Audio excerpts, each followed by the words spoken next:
single time you squeeze thigh mass till you strengthen and tone right where you need it. So it's easy to squeeze your way to shapely hips and thighs. With AbWorks, you can effectively work your abs with complete neck and back support. Take Weight is the flab-busting breakthrough that trims your arms and shapes your shoulders at the same time. Hi there. Did you know that 93% of women never lose belly fat?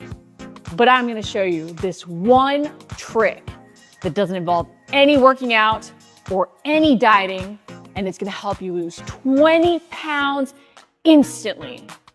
Let me show you how. For only 3 payments of $97, I'm going to show you how you can drop 20 pounds instantly.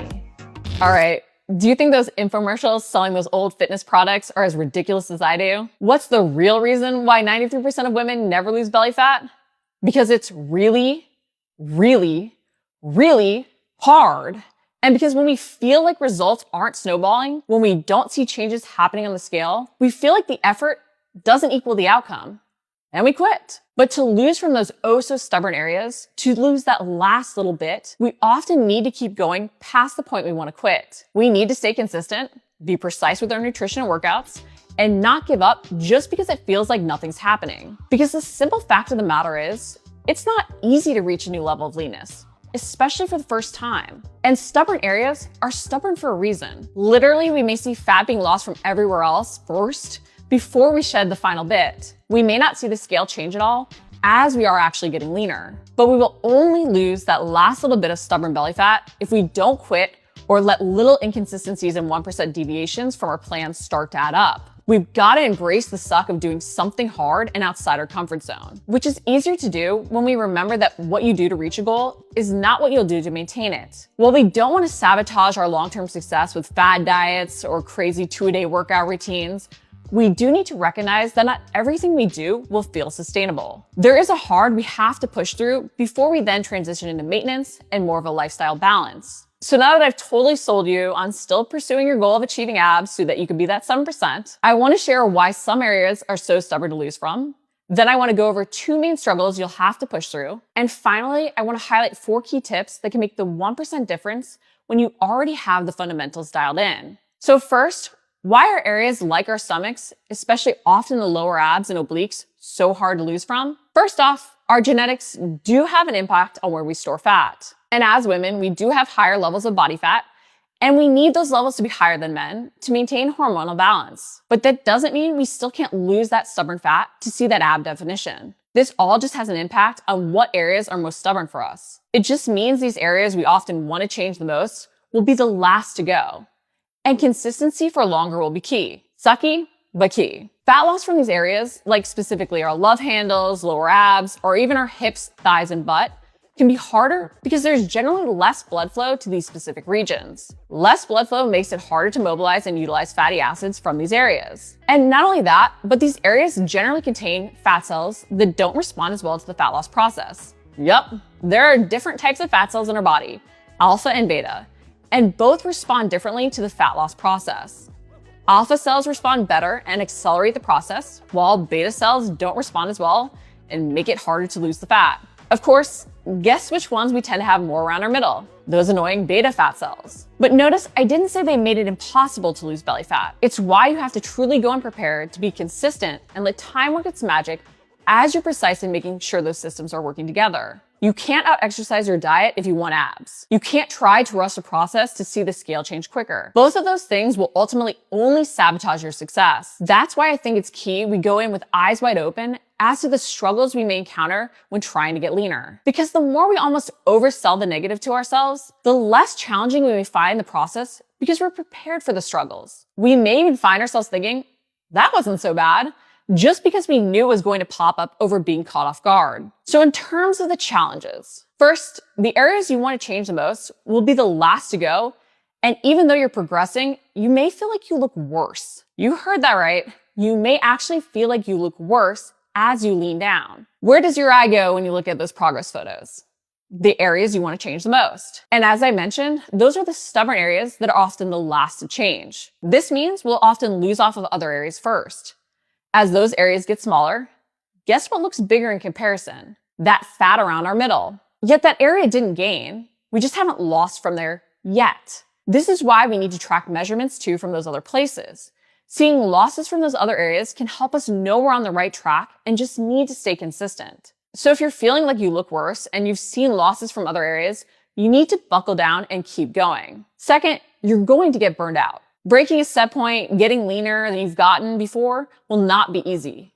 It's new and oddly scary for your body. Our body and even our mind does not like or want change. So your body will fight the process and you're going to need to be more precise in your systems. You can't guesstimate your macros or calories. You can't randomly pick a workout. You need a strategically designed plan. And this plan will be uncomfortable and push your boundaries because it will take a lot of focus to be consistent and prevent old patterns and routines from creeping in. It will require willpower and not just discipline to sometimes do that workout on a day you're tired and you just want to watch chick flicks on the couch. It will take discipline to skip that cupcake or cookie when everyone else is having something on a Friday night. You'll even question, is it worth it? And you've got to say yes and keep pushing through. Now you may actually be thinking, is it truly worth it? Honestly, it is, but it's not actually that ab definition goal that's worth it. Whatever losing the belly fat and achieving ab definition means to you in your aesthetic goals. What's worth it is you achieving something you thought you couldn't. Doing habits that are honestly good for you and your body and health. It feels good to almost overcorrect and break patterns you thought were impossible to break to then be able to create new and sustainable habits in a lifestyle. Because in achieving this aesthetic goal, yes, we may love how we look, but the confidence and strength is really built through what we overcome. Life is the pursuit of goals and about conquering the journey and showing ourselves what is possible. We train hard and make sacrifices in so many areas for goals that matter to us.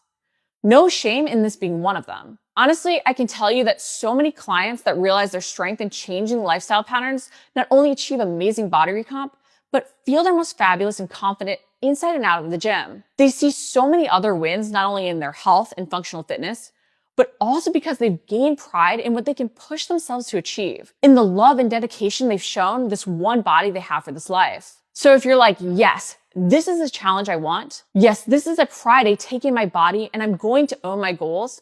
Here are 4 keys I want you to focus on to help you push through and see results snowball. Number 1, macros matter most. Not tracking when you want to get abs is like throwing spaghetti at the wall, hoping something sticks. Precision pays off, and what gets measured gets managed. Track your food. Sucks, but it's the best way to make 1% changes that build. It helps us avoid dramatic wrong turns in our program and make sure our diet even matches our activity level, body needs, and goals. And then don't be afraid to adjust as you progress.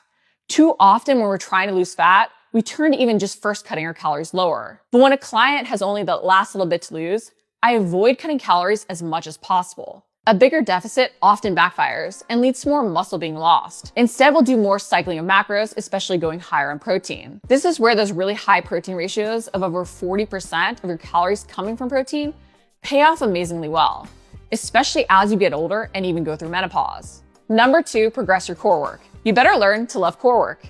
No, you can't spa reduce an area by just doing a bazillion reps of an exercise for that muscle group. But your abs are a muscle and you'll see better definition when you do build them to some extent. No, you're not trying to grow them like many other areas, but you still need to progress your core training to see better results. Focus on changing the range of motion, tempos, loads, resistance types, all while keeping the reps in even that 10 to 20 rep range. And even consider including this core work to end your workout before maybe then some steady state cardio like walking. I mentioned to start there's less blood flow to stubborn areas, making them more stubborn. But by working the muscles in an area, we can stimulate more blood flow to help mobilize more fatty acids. The key is then making sure we use those mobilized fatty acids, which is where the walking comes in. Now note, this is a 1% tweak.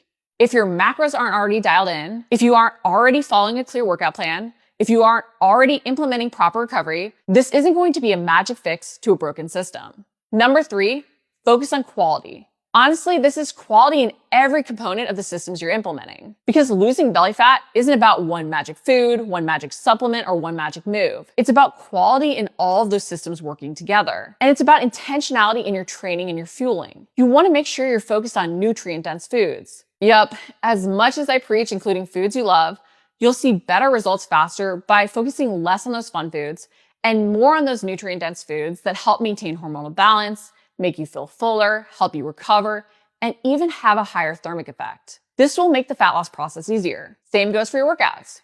You need to focus on quality in those sessions. You need to push hard and truly drive progression. You need to focus on what you feel working. You need to then work hard in the gym and then focus on the recovery between sessions. We want to focus on quality, not quantity. Doing more will only backfire. Now, last but not least, number 4, the process is never linear. Now, I didn't say progress is never linear. I said the process.